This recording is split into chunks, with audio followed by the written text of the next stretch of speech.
నమస్కారం. సిసిసి ఛానల్కు స్వాగతం. మీరు చూస్తుంది సిసిసి న్యూస్. నా పేరు ప్రతాప్ ప్రగడపాటి. ముందుగా వార్తలోని ముఖ్యాంశాలు. భారతదేశాన్ని శక్తివంతమైన దేశంగా ప్రధానమంత్రి నరేంద్ర మోడీ తీర్చిదిద్దుతున్నారు. కేంద్ర మంత్రి భూపతిరాజు శ్రీనివాస్ వర్మ రాజమండ్రిలో ఘనంగా వాణిజ్య వ్యవసాయ జాతీయ పరిశోధనా సంస్థ NIRCA ఆవిర్భావ దినోత్సవ వేడుకలు. గోదావరి తీరంలో వెల్లివిరుస్తున్న ఆధ్యాత్మిక చైతన్యం. వెంకటనగరంలో శ్రీ శ్రీ శ్రీ గొంతేలమ్మ అమ్మవారి జాతర మహోత్సవం. ఆహ్లాదకరంగా చిరంజీవి పార్క్ పునర్నిర్మాణం. ఎమ్మెల్యే ఆదిరెడ్డి శ్రీనివాస్ 1,26,00,000తో పార్కు అభివృద్ధి. భారతదేశాన్ని అత్యంత శక్తివంతమైన దేశంగా ప్రధానమంత్రి నరేంద్ర మోడీ తీర్చిదిద్దుతున్నారని ఉక్కు, భారీ పరిశ్రమల శాఖ మంత్రి భూపతిరాజు శ్రీనివాస్ వర్మ అన్నారు. రాజమహేంద్రవరం CTRIలో వాణిజ్య వ్యవసాయ జాతీయ పరిశోధనా సంస్థ NIRCA ఆవిర్భావ దినోత్సవం వేడుకలు రాజమండ్రిలో అత్యంత ఘనంగా నిర్వహించారు. ముఖ్య అతిథిగా విచ్చేసిన భారీ కేంద్ర పరిశ్రమలు, ఉక్కు శాఖ సహాయ మంత్రి Bhupathiraju Srinivas Varma ICAR NIRCA logo మరియు ICAR NIRCA భవన సముదాయం పేరును ఆవిష్కరించారు. అనంతరం సభను ఉద్దేశించి ప్రసంగిస్తూ ICAR NIRCA ద్వారా భారత రైతాంగం భవిష్యత్తులో ఎంతో లబ్ధి పొందగలరని అన్నారు. గత 75 సంవత్సరాలుగా CTRI పొగాకు రైతుల ఆర్థిక జీవన స్థితిగతులను మెరుగుపరచడానికి విశేషంగా కృషి చేసిందని, ఇప్పుడు ఈ సంస్థ పరిధిని పెంచుతూ పొగాకుతో పాటు అదనంగా పసుపు, మిరప, ఆముదం, అశ్వగంధ పంటలను చేర్చడం ఈ ప్రాంత రైతులకు ఎంతగానో ఉపయోగపడుతుందన్నారు. వాణిజ్య వ్యవసాయం ద్వారా రైతుల ఆదాయాలు పెంచే దిశగా NIRCAగా రూపాంతరం చెందడం ఎంతో హర్షదాయకమని తెలిపారు. ప్రధానమంత్రి నరేంద్ర మోడీ గత 10 సంవత్సరాలుగా రైతు ఆదాయం రెట్టింపు దిశగా విలువ ఆధారిత వ్యవసాయ ఉత్పత్తులను పెంచి వ్యవసాయాన్ని వాణిజ్యంగా తీర్చిదిద్ది దిగుమతులను తగ్గించుకోవాలని కృషి చేస్తున్నామని అన్నారు. ICAR NIRCA director doctor Maganti Seshumadhav తపన, కృషితో NIRCగా అవతరించడం చాలా అభినందనీయమని తెలిపారు. భవిష్యత్తులో వాణిజ్య వ్యవసాయానికి దేశంలోనే అగ్రగామి పరిశోధనా సంస్థగా అవతరించి రైతులకు మరింత సేవ చేయాలని ఆకాంక్షించారు. ప్రధానమంత్రి నరేంద్ర మోడీ భారతదేశాన్ని అన్ని రంగాలలో సర్వతోముఖాభివృద్ధి చేస్తున్నారని వివరించారు. విశిష్ట అతిథుల ద్వారా జ్యోతి ప్రజ్వలనతో కార్యక్రమం ప్రారంభమైంది. Director ICAR NIRCA doctor Maganti Seshu Madhav స్వాగత ఉపన్యాసం చేస్తూ ICAR CTRI నుండి ICAR NIRCAగా రూపాంతరం చెందవలసిన ఆవశ్యకత, భవిష్యత్ కార్యాచరణ ప్రణాళిక మొదలైన అంశాలను పవర్ పాయింట్ ప్రజెంటేషన్ ద్వారా వివరించారు. Deputy director general doctor TR Sharma, ICAR NIRCA doctor TR Sharma, పొగాకు board chairman Chidipothu Yashwant Kumar, BJP జాతీయ కార్యవర్గ సభ్యులు మాజీ MLC Somu Veerraju, ATARI director doctor Sheikh N Meera, సంస్థ పూర్వపు director doctor TGK Murthy, doctor U Sridhar, Y Sominaidu, రైతు ప్రతినిధులు గద్దే శేషగిరిరావు, పొగాకు board manager Damodar, doctor K Sarala తదితరులు పాల్గొన్నారు. ఎందుకు మేము ఆ విధంగా పనిచేస్తామంటే మేము భారతీయ జనతా పార్టీకి ప్రభుత్వంలో ఉన్నాం, నరేంద్ర మోడీ గారి ప్రభుత్వంలో ఉన్నాం. నరేంద్ర మోడీ గారికి మేము ఏం పని చేసామనేది ప్రతి 15 రోజులకి రివ్యూ ఉంటుంది. మేము ఫీల్డ్ నుంచి వచ్చాం, మేము గాలిలోంచి నాయకులు కాల. 36-35 సంవత్సరాలు జెండా పట్టి తిరిగి, సందు గొంతుల్లో తిరిగి, గ్రామాల్లో తిరిగి, వీధిలో తిరిగి మా గురువులు మమ్మల్ని అలా తయారు చేశారు. వీర్రాజు గారు లాంటి నాయకులు, కార్యకర్తలు ఇళ్లలో కూర్చోలేదు ఎప్పుడు. కాబట్టి ఎన్నో అభివృద్ధి కార్యక్రమాలను ఏ విధంగా ఎటువంటి సంస్థలకు సహకరించాలన్నా, ఎవరికి ఏ విధమైన సహకారం ఉండాలన్నా మేము ఢిల్లీలో ఎప్పుడు రెడీగా ఉంటాం. ఒక ఫోన్ కాల్ ద్వారా మీకు మీ యొక్క సహకారాన్ని మాకు తెలియజేయవచ్చు, మీకు ఇబ్బందిని తెలియజేయవచ్చు. కాబట్టి తప్పనిసరిగా ఈ నిర్కా సంస్థ అభివృద్ధిలో రాబోయేటువంటి రోజుల్లో నా వంతు పాత్ర చాలా కీలకంగా ఉంటుంది. 1605లో పోర్చుగీస్ వాళ్ళ పొగాకు తీసుకొచ్చారు. గుజరాత్లో పంట పండించడం ప్రారంభించారు. 1805లో కలకత్తాలో కొన్ని రకాల నికోటిన్ వెరైటీస్ వచ్చినాయి. అక్కడ నుంచి పంట స్టార్ట్ అయిపోయింది. 1920లో కమర్షియల్ అగ్రికల్చర్ స్టార్ట్ అయింది. 1928లో గుంటూరులో ఫ్లూక్యూల్డ్ వర్జీనియా స్టార్ట్ చేశారు. 1936, 45, 47 1998 వచ్చేసరికి సిటిఆర్ఐ రాజమండ్రి కేంద్రంగా స్థాపించడం. Then again committee discussed very seriously and we were communicating with the committee continuously from the council side. And finally these 4 crops were added along with tobacco. So tobacco would be the first crop on which we should work at. Venkat నగరంలో శ్రీ శ్రీ శ్రీ గొంతేలమ్మ అమ్మవారి జాతర మహోత్సవాలు సాంప్రదాయ పద్ధతిలో ప్రారంభమయ్యాయి. Rajamahendravaram rural Venkat నగర్లో గొంతేలమ్మ అమ్మవారి ఆలయం వద్ద వెంకట్ నగరం మాజీ సర్పంచ్ ఆలయ ధర్మకర్త ఉప్పులూరి వీరవెంకట సత్యనారాయణ ఆధ్వర్యంలో అమ్మవారి జాతర మహోత్సవాలు వైభవంగా ప్రారంభమయ్యాయి. సోమవారం సాయంత్రం వెంకట్ నగరం గ్రామానికి చెందిన వీరాంజనేయ నాదస్వరం బృందంచే అమ్మవారిని తీసుకురావడంతో ఆలయ ధర్మకర్త ఉప్పులూరి వీరవెంకట సత్యనారాయణ, గ్రామ పెద్దలు, ఆలయ కమిటీ ఘన స్వాగతం పలికి అమ్మవారికి తొలి పూజ చేశారు. ఈ కార్యక్రమంతో జాతర ప్రారంభమైంది. అనంతరం ఆలయ కమిటీ వారు గ్రామ పెద్దలు కలిసి ఉప్పులూరి వీరవెంకట సత్యనారాయణను, ఉప్పులూరి రాంబాబును, చెనపెద్ద సుబ్బారావు తదితరులకు సత్కారం చేశారు.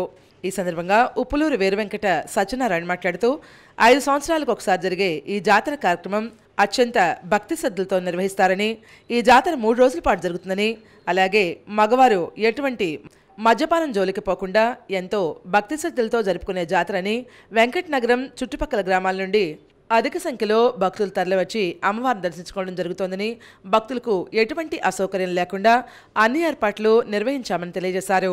మొదటి రోజు నుండి రకరకాల బాణాసంచా కాల్పులతో గ్రామమంతా విద్యుత్ దీపాలంకరణ వెలుగులతో నిండిపోయింది. మొదటి రోజు రాత్రి విశాఖపట్నం వారి ఆంధ్ర ఫేమస్ రాషన్లాల్ ఆర్కెస్ట్రా సంగీత విభావరి ఏర్పాటు చేశారు.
అలాగే ఈ రోజు అంటే ప్రతి 5 సంవత్సరాలకు ఒకసారి వెంకటనగరం గొంతెలమ్మ జాతర మహా ఘనంగా సుమారుగా ఒక 50 లక్షల రూపాయలు ఖర్చు పెట్టి ఈ గ్రామస్తులంతా కలిపి చాలా సంతోషం జరుపుకుంటారండి. ఇది 3 రోజులు జరుగుతుందండి. 3 రోజులు కూడా ప్రతి కార్యక్రమంలో కొంచెం వేషధారణలో వేసుకుని చాలా కార్యక్రమాలు పెట్టుకుంటూ చేసుకుంటారండి. చాలా గ్రాండ్గా జరుగుతుందండి ప్రతి 5 సంవత్సరాలకు ఒకసారి. అంటే గత 5 సంవత్సరాల క్రితం కూడా 15,000 మందికి భోజనాలు పెట్టారండి. ఈ సంవత్సరం మాకు ప్లేస్ అది అనుకూలంగా లేకుండా అప్పుడు లేఅవుట్ ఉండేదండి. ఈ సంవత్సరం ప్లేస్ అనుకూలంగా లేక భోజనాలు ఇది కార్యక్రమం ఆపారండి.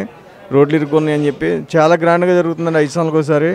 గ్రామస్తులంతా ఒకే మాట మీద ఒకే దాటి మీద ఉండి ఎవరో డ్రింక్ చేయకుండా గ్రామస్తులంతా కమిటీ వేసుకుని ఎక్కడ గొడవలు లేకుండా ప్రశాంతంగా జరుపుకోవడంగా మొత్తం కమిటీ కింద ఏర్పడి మొత్తం 60 మంది కమిటీ ఉంటారండి. దీంట్లో 60 మంది కూడా ఎవరు డ్రింక్ చేయటం కానీ ఏరే వ్యసనాలకు వెళ్ళటం కానీ చేయకుండా మొత్తం ఒకే ఐకమత్యంతో చేసుకుంటారండి. ఇది ప్రతి 5 సంవత్సరాలకు ఒకసారి.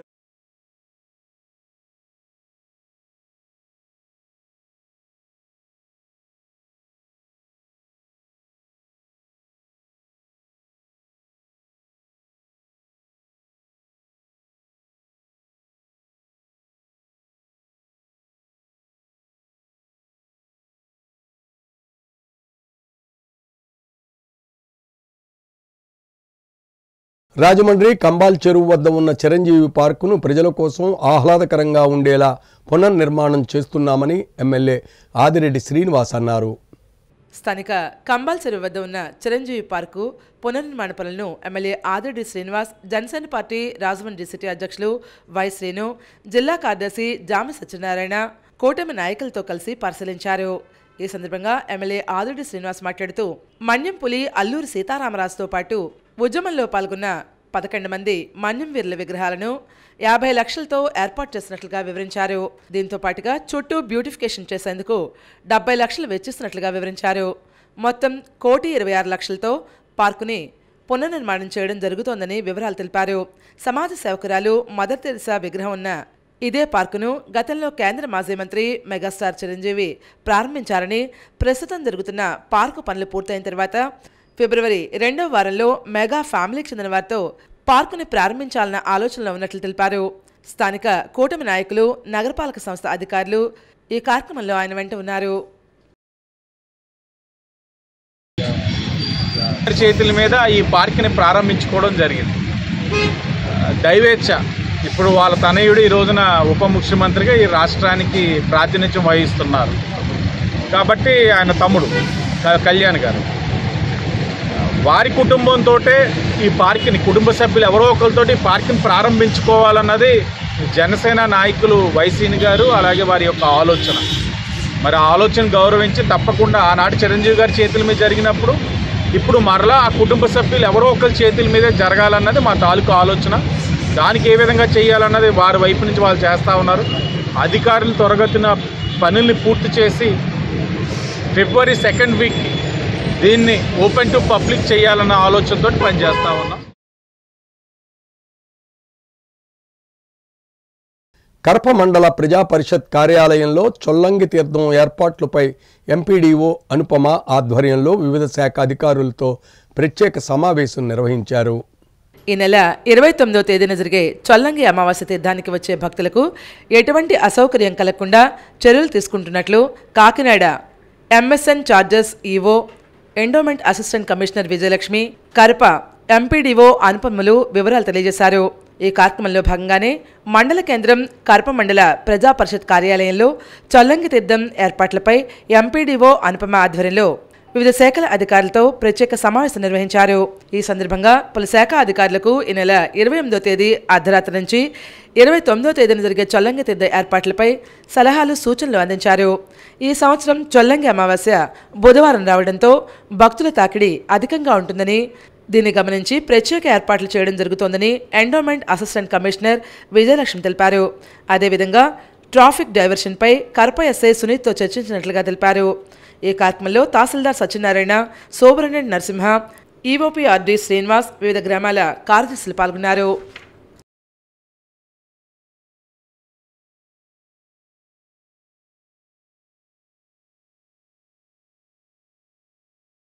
అనకాపల్లి పరవాడ ఫార్మసిటీలో అగ్ని ప్రమాదం మిస్టరీగా మారుతున్నాయి. అనకాపల్లి జిల్లా పరవాడ ఫార్మాసిటీలో అగ్ని ప్రమాదం చోటు చేసుకుంది. మెట్రో కెమికల్ ఫార్మా కంపెనీలో ఒక్కసారిగా మంటలు చెలరేగాయి. ఎఫ్లూమెంట్ ట్యాంక్ నుంచి మంటలు భారీగా ఎగిసిపడుతున్నాయి. ఈ కారణంగా చుట్టుపక్కల పరిసర ప్రాంతాల్లో దట్టంగా పొగ అలుముకుంది. ప్రమాదం కారణంగా కార్మికులు, స్థానికులు భయాందోళనకు గురయ్యారు. సమాచారం అందుకున్న అగ్నిమాపక సిబ్బంది సంఘటనా స్థలానికి చేరుకుని మంటలార్పుతున్నారు. ఈ ప్రమాద ఘటనలో ఎవరికీ ఏమీ కాలేదని కంపెనీ ప్రతినిధులు వివరాలు తెలియజేశారు. ఈ ఘటన గల కారణాలను విశ్లేషిస్తున్నట్లు పోలీసులు వివరించారు. ఈ మధ్యకాలంలో పరవాడ ఫార్మాసిటీలో తరచూ ప్రమాదాలు జరుగుతున్నాయి. కొన్ని సందర్భాల్లో ప్రాణ నష్టం కూడా జరుగుతోంది. దీంతో కార్మికులతో పాటు చుట్టుపక్కల నివాసం ఉంటున్న స్థానికులు కూడా తీవ్ర భయాందోళనకు గురిచెందుతున్నారు. గతేడాది నవంబర్ 2, డిసెంబర్ 22 తేదీల్లో అగ్ని ప్రమాదాలు జరిగాయి. ఇప్పుడు మళ్లీ నెల రోజులు కూడా గడవకుండానే మరో అగ్ని ప్రమాదం జరగడం కలకలం రేపుతోంది.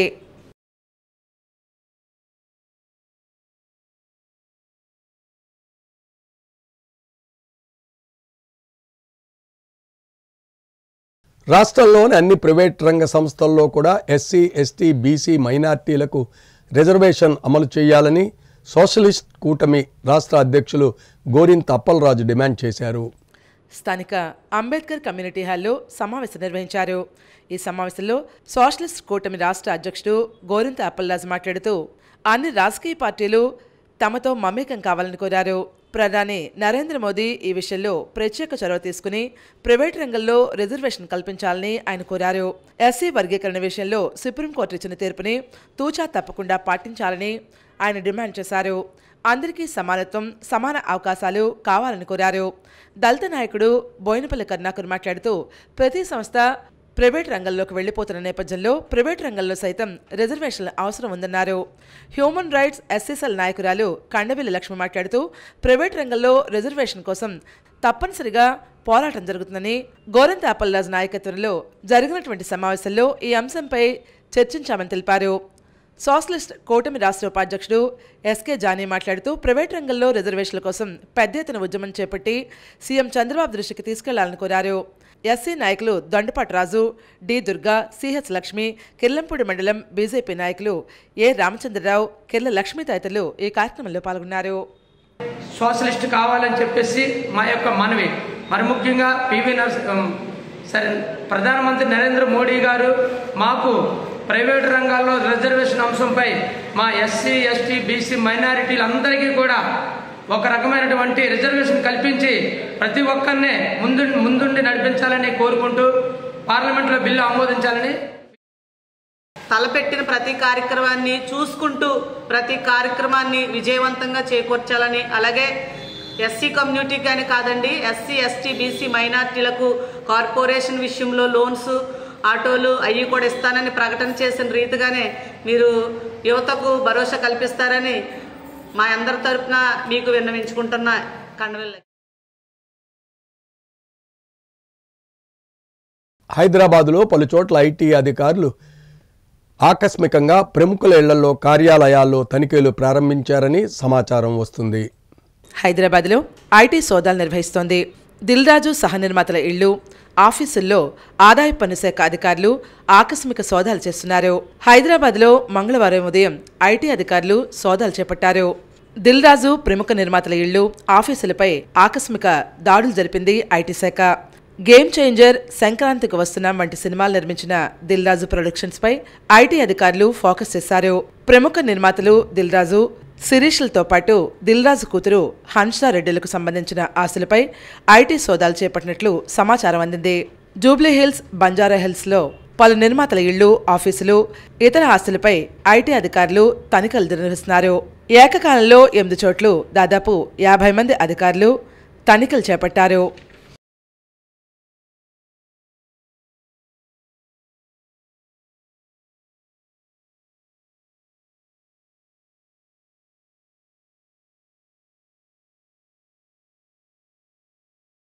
సర్వోదయ మండల్ సేవలను మరింత విస్తరిస్తామని రాష్ట్ర వ్యవహారాల ఇన్ఛార్జి మహమ్మద్ హుస్సేన్ వెల్లడించారు.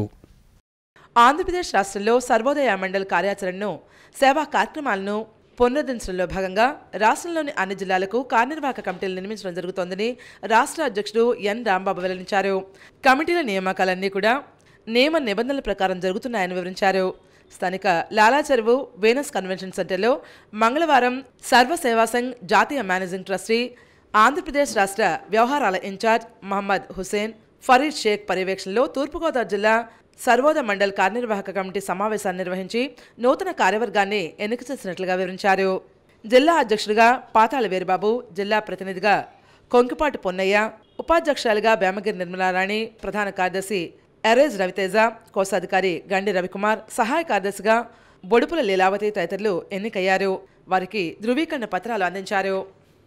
और जिले में हमारी जो टीम क्या काम कर रही है वो काम समझना, वहाँ के जो अध्यक्ष है, उपाध्यक्ष है, जनरल सेक्रेटरी है, उन सब लोगों को मिलना और बाकी की आगे की जो योजना है हमारे काम की, वो कैसे हम काम कर सकते हैं. అలాగే దిక్సూచి సర్వోదయ మండలి రాష్ట్ర సర్వోదయ మండలిగా, జిల్లా సర్వోదయ మండలిగా ప్రజా సంక్షేమం కోసం సామాజిక సేవా దృక్పథంతో ఏమేమి కార్యక్రమాలు చేయాలనే విషయంలో వీళ్ళందరికీ వివరించడం జరిగింది.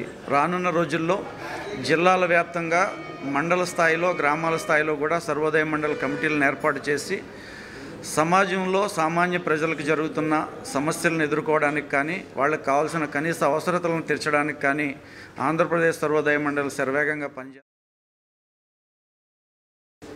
రానున్న కాలంలో ఈ సర్వోదయ మండలిని జిల్లా వ్యాప్తంగా విస్తరింపజేసి ఈ సేవా కార్యక్రమాలన్నీ కూడా సకల ప్రజలకి అందేలా చూస్తానని మరి నా వంతుగా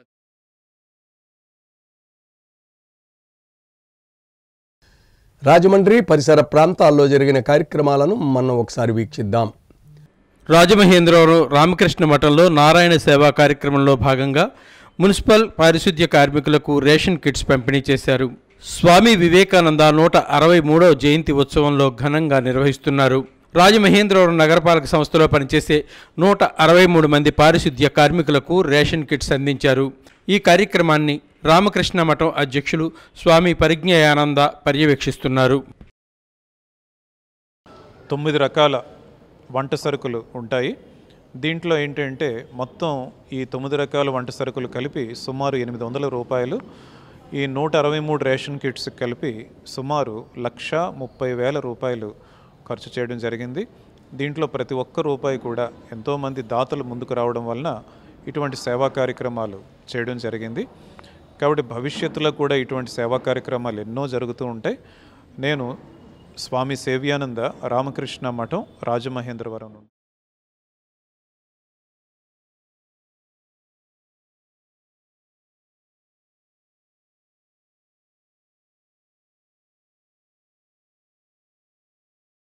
ఇప్పుడు సంక్షిప్త వార్తలు. రాజమహేంద్రవరం ప్రభుత్వ ఆసుపత్రిలో వైద్య చికిత్స పొందుతున్న దిలీప్కు Durga services people charitable trust ఆధ్వర్యంలో 10,000 రూపాయల ఆర్థిక సాయం అందించారు. ఈ కార్యక్రమంలో సంస్థ ప్రతినిధులు వనం దుర్గాప్రసాద్, కందూరి శ్రీనివాస్, సూర్య, దొరబాబు, మౌనిక తదితరులు పాల్గొన్నారు. వార్తలు ముగించే ముందు ముఖ్యాంశాలు మరోసారి. భారతదేశాన్ని శక్తివంతమైన దేశంగా ప్రధానమంత్రి నరేంద్ర మోడీ తీర్చిదిద్దుతున్నారు.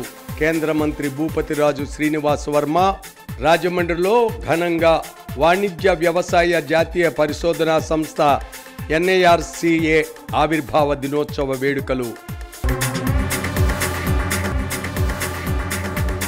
గోదావరి తీరంలో వెల్లివిరుస్తున్న ఆధ్యాత్మిక చైతన్యం.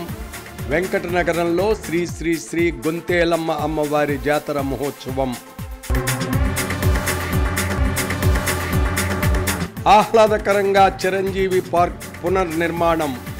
ఎమ్మెల్యే ఆదిరెడ్డి శ్రీనివాస్ 1,26,00,000తో పార్కు అభివృద్ధి. CCC న్యూస్ సమాప్తం. నమస్కారం.